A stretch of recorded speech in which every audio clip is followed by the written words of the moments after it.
Quand l'hiver arrive, le manque de lumière nous affecte tous à divers degrés. Chez certains, on va même parler de dépression saisonnière. Alors, comme traitement, on prescrit la lumière. Des thérapeutes choisissent même d'exposer leurs patients à celle des tubes fluorescents, parce qu'elle est, semble-t-il, moins dommageable pour la peau et les yeux que d'autres sources de lumière.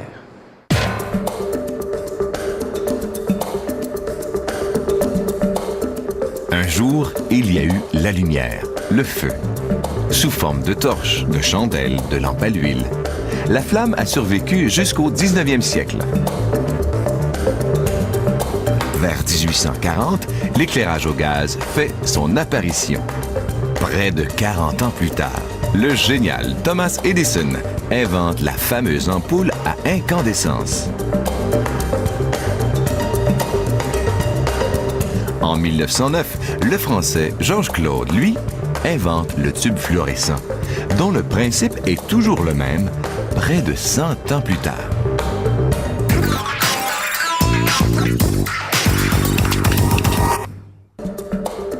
Saviez-vous que le mercure nous permet de voir dans le noir? La production des lampes fluorescentes est fort complexe.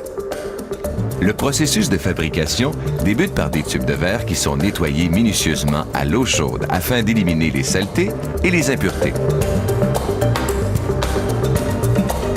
Puis, il faut donner au tube une forme spécifique à l'aide d'un plieur-formeur.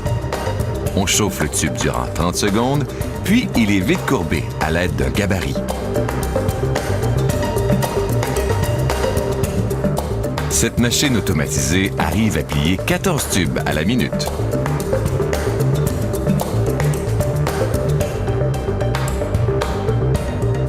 Les tubes pliés visitent ensuite la chambre d'enduit où on applique, sur leur paroi intérieure, une mince couche de phosphore.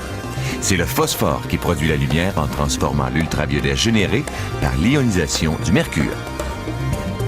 Puis, on enlève le surplus de phosphore des extrémités du tube, afin de faciliter l'étape du scellage. On passe maintenant aux composantes électriques. La cathode de la monture est fabriquée dans cette automante. Ici, on prépare le fil d'amener du courant de la monture.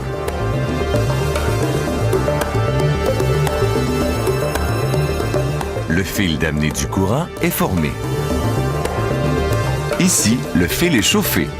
Ceci le prépare pour la prochaine étape, car il est essentiel d'empêcher l'enduit de la cathode de se répandre sur les crochets. Les filaments sont insérés dans leur monture. La substance émissive joue un rôle crucial. Lorsque chauffée, elle émet des électrons qui participent à la production de lumière. La substance émissive, c'est justement ce liquide. Puis, la monture est transférée de l'automate à la machine à sceller.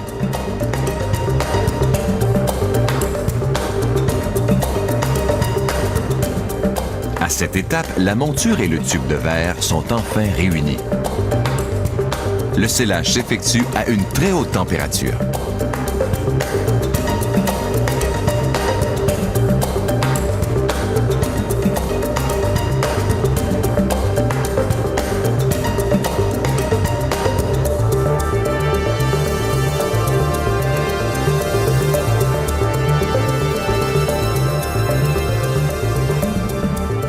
Il reste une étape très importante.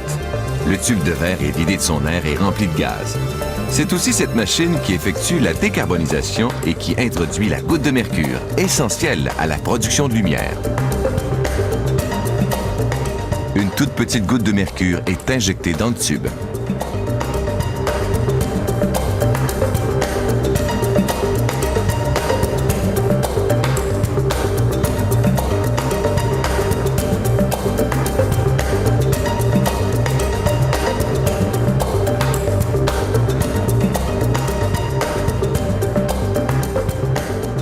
Il reste encore une étape. Cette effileuse place les fils en vue de l'insertion du culot qui sert à établir le contact électrique. Le culot devra être non seulement solidement fixé, mais aussi installé de façon étanche afin d'éliminer tout risque de fuite.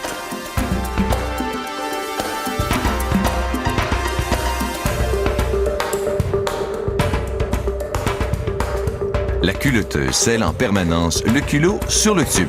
Voilà, tout est terminé.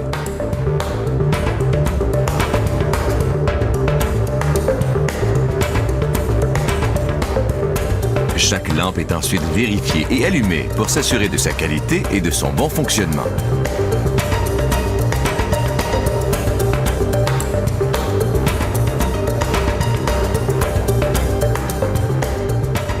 Une fois l'inspection minutieuse terminée, les lampes fluorescentes sont acheminées au département de l'emballage.